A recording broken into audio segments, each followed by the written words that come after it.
meus irmãos e minhas irmãs, estamos no meio do nosso retiro e eu espero e auguro que ele, não por meus merecimentos, mas pela graça do Espírito Santo, esteja dando frutos naqueles que o fazem com a devida diligência e fervor. A morte de Cristo e a nossa com ele. Todos nós pretendemos viver uma vida satisfatória. Sabemos que não somos eternos neste mundo, mas o pouco ou muito que aqui vivemos, queremos que em tudo tenhamos sucesso. Esta expressão, ter sucesso na vida, é uma expressão ambígua, porque eu posso imaginar sucesso sob diversos ângulos. Eu posso imaginar sucesso no casamento, eu posso imaginar sucesso na profissão, eu posso imaginar sucesso no dinheiro, no poder, na fama. E normalmente são estas estrelas que a vida oferece a alguns e que brilham para todos, ainda que muitos poucos sejam aqueles que a adquirem. Esta satisfação.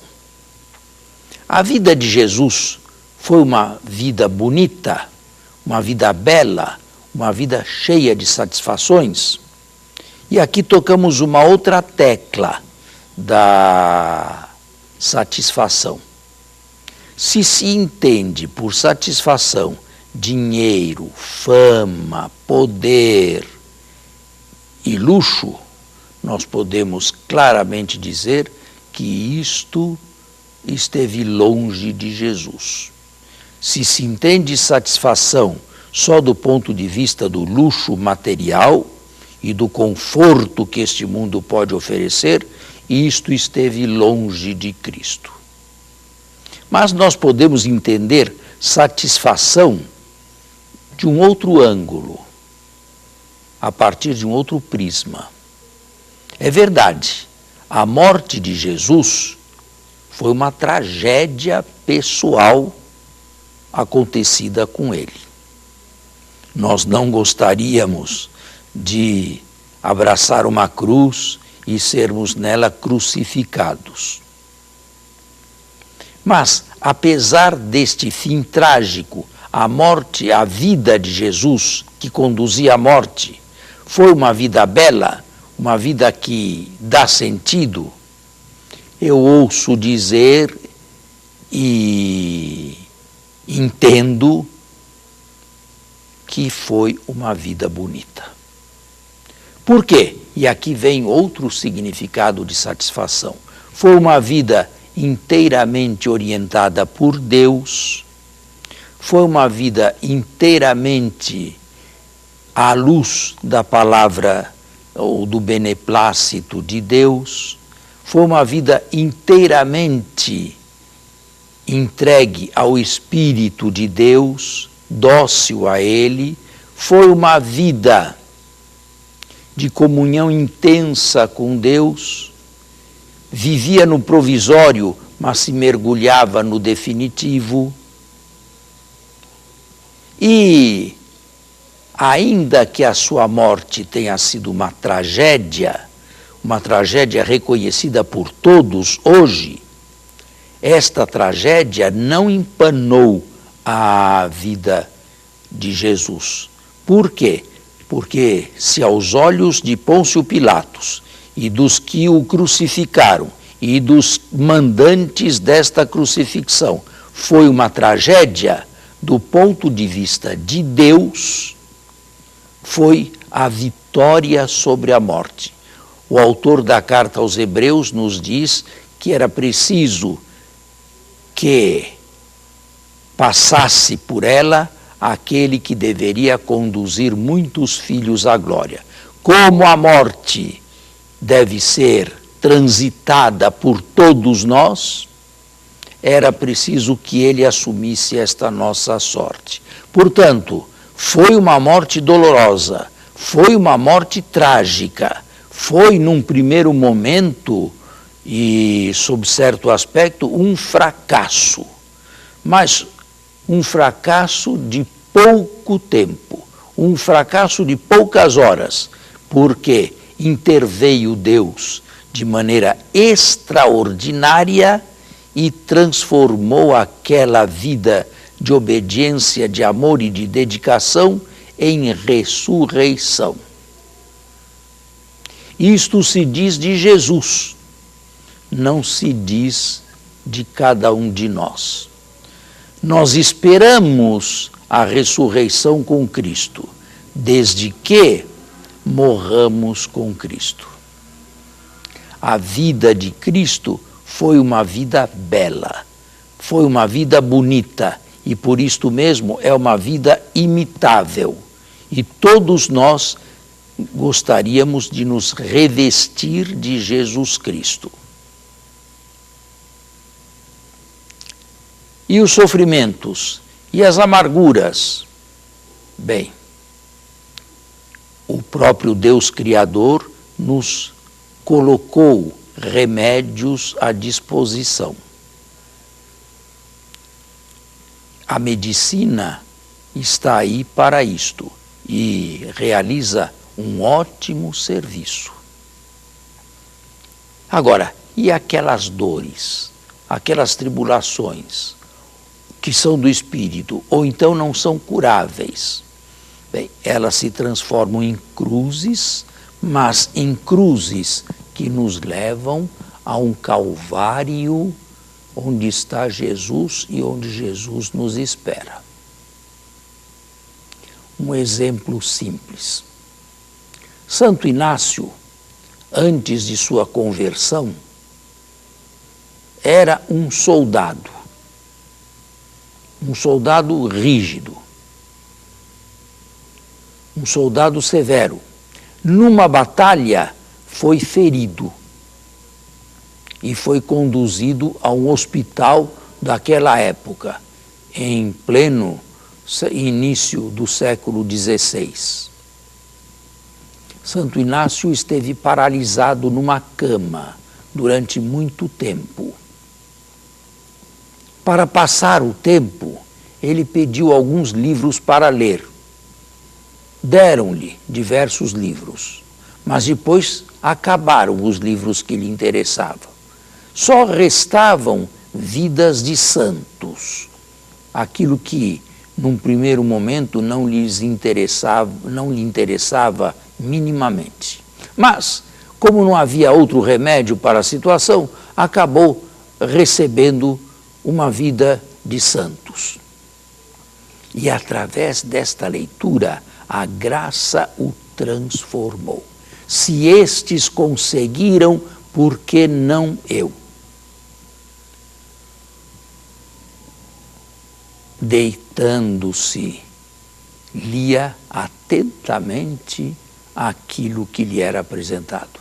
Até que, terminada a convalescença, curada a doença, pôde se levantar e levar vida comum. Mas não voltou mais para o exército ou para a vida militar. Quis entregar-se inteiramente a Deus, sem ter ainda nos olhos exatamente o que faria. A obsessão de Santo Inácio após a sua doença e convalescença era buscar a vontade de Deus.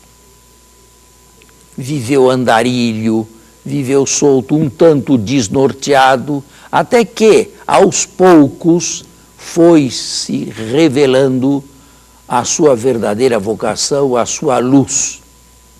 Com alguns companheiros, fundou a Companhia de Jesus em Paris. E depois transferiu-se para Roma. E de Roma sob a orientação do Papa, gostaria de enviar os seus irmãos missionários a todas as partes do mundo. Foi desta feita e por causa disto que os primeiros jesuítas vieram ao Brasil e alguns deles fundaram a cidade de São Paulo.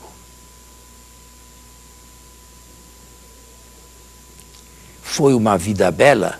De início, talvez não, mas houve uma conversão radical e um seguimento radical de Jesus Cristo.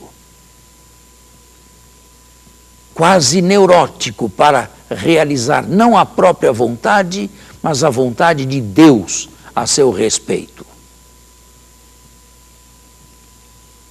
Uma verdadeira e santa e definitiva conversão. Uma vida bonita. Terminou assim a sua existência. Terminaram assim os seus dias.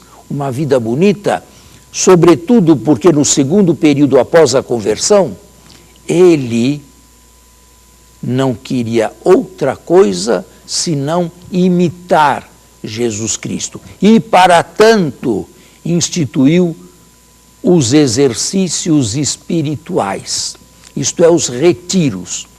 Os retiros que nós pregamos, os retiros que nós fazemos, têm raízes inacianas. Isto é, tudo proveio dele. E escreveu até mesmo um livro para estes retiros, Princípio e Fundamento. A nossa vida é uma vida satisfatória? É uma vida bonita? Bom, eu já ouvi gente dizer o contrário. Mas por quê? Porque queria ganhar um pouco mais, porque queria ter um pouco mais, porque queria morar em outra casa, porque queria viajar mundo afora. Não que lhes faltasse o necessário, ou até mesmo algumas sobrazinhas para sobreviverem. Não. E não gostavam da vida que levavam. Outros, porém, e os conheço, tinham pouco e se contentaram com o pouco que tinham, porque estavam com os olhos mais atentos a Jesus Cristo e a sua vida. Vida de Cristo, uma vida para Deus, em primeiro lugar, e para os homens, em segundo lugar. Vida inteiramente a serviço de Deus e a serviço dos homens.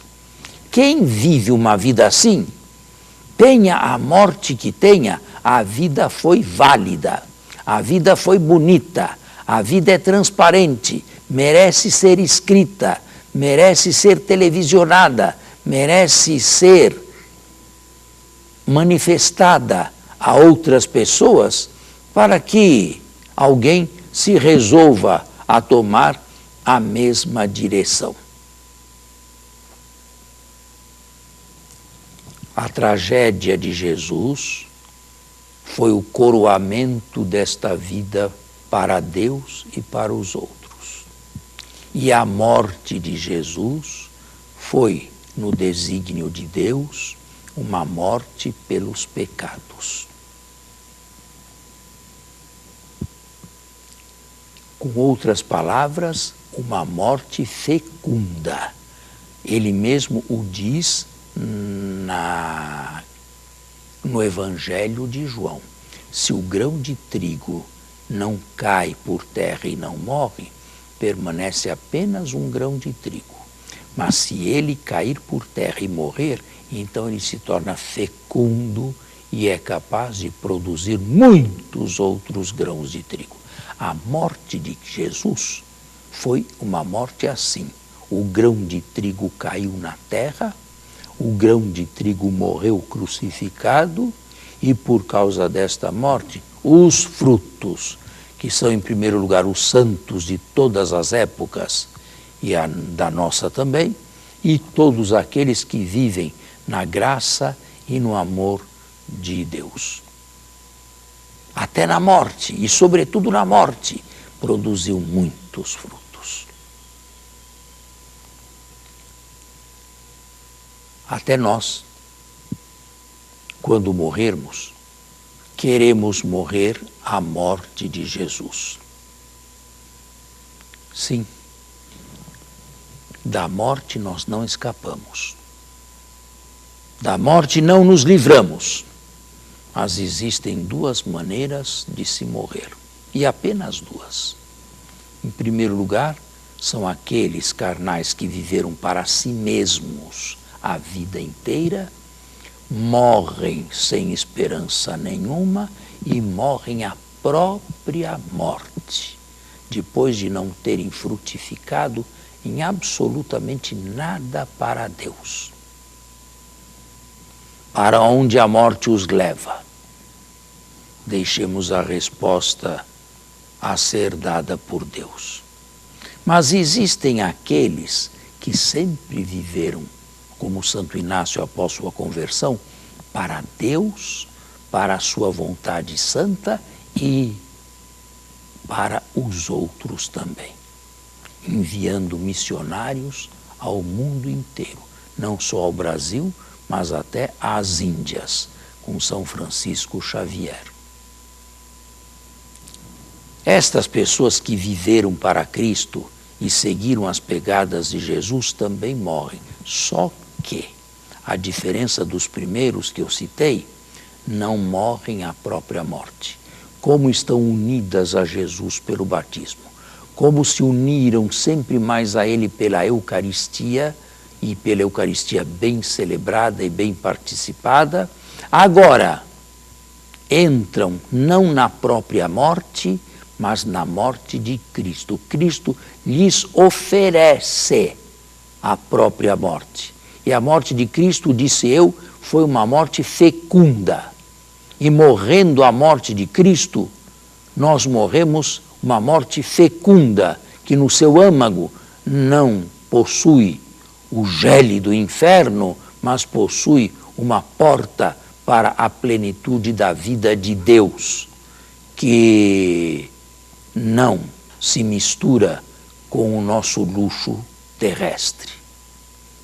Uma vida totalmente divina, porque através desta morte entramos para o mistério da divinização. Somos divinizados, nos tornamos Deus, nós também, não por natureza, mas por graça, unidos que estamos a Jesus Cristo, morto e ressuscitado, membros seus para toda a eternidade.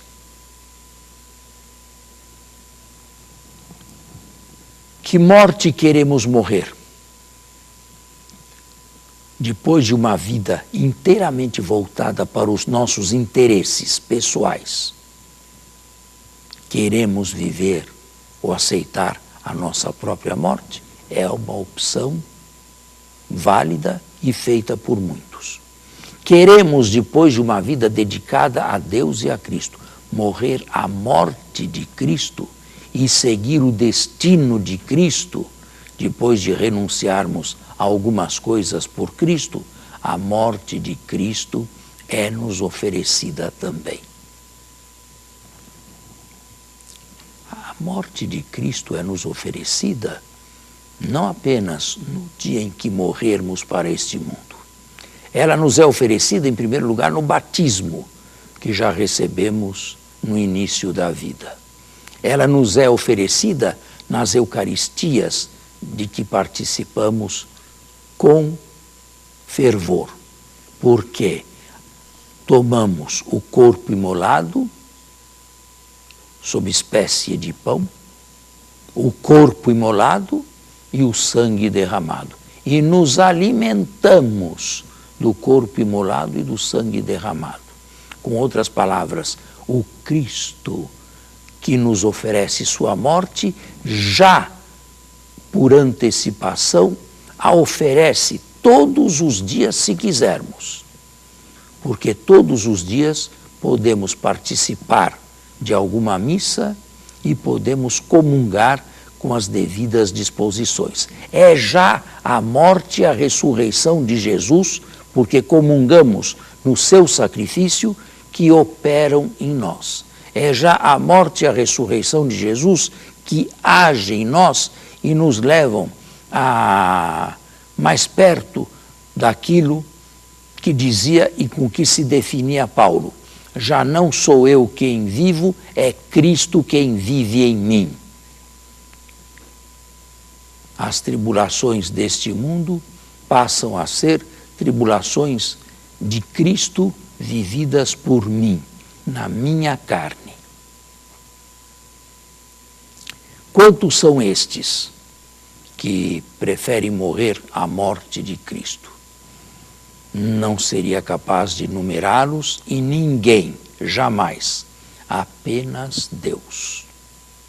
Mas uma coisa é certa, ela deve ser preparada por uma vida de seguimento de Jesus, por uma vida de renúncia a certas coisas por causa de Jesus. Ela deve ser preparada tendo nós entrado pela porta estreita. Ela é preparada pelas Eucaristias onde nós oferecemos a Deus o sacrifício de Cristo e os nossos sacrifícios, as nossas renúncias com as dele, exercendo plenamente o nosso sacerdócio batismal. E só, apenas isto, deixando-nos inteiramente nas mãos do Espírito que nos conduzirá a um fim bonito para nós também. Esta opção não é uma opção limitada a poucas pessoas. É uma opção oferecida a todos. A igreja não tem outra função, embora pareça que exista para 1000 coisas, do que preparar alguém já na vida a morrer com Cristo, a morrer a si mesmo e ressuscitar com Cristo no momento da própria morte, ou ser conduzido naquele momento para a vida imortal de Jesus. A nossa meditação está chegando ao fim. A vida de Jesus foi uma vida bonita ou não? A vida de Jesus é uma vida imitável ou não? A tragédia de Jesus foi apenas uma tragédia sem outra finalidade a não ser o morrer ou não? A morte de Jesus foi uma morte fecunda? A morte de Jesus deu-nos a vida? A morte de Jesus livrou-nos da vida eterna? E queremos viver, então, nas pegadas de Jesus. Queremos ser revestidos de Jesus para que a nossa morte seja uma morte de Jesus? Antecipamo-la, de alguma maneira, na Eucaristia, recebendo o corpo imolado, o sangue derramado, isto é, entrando em contato íntimo com a morte e a ressurreição de Jesus? Bem, são perguntas que eu deixaria para que cada um respondesse sinceramente, profundamente, calmamente, longamente, após o término desta meditação. Mas eu não posso fazer, a não ser rezar, e rezar por todos. E isto eu faço por todos aqueles que usam ou se utilizam do meu ministério, para que tenham eles uma vida bonita, uma vida a serviço de Deus e dos outros, uma vida completamente identitária consigo mesmos e alcancem, depois do fim e depois da morte com Cristo, a sua glória e a sua ressurreição.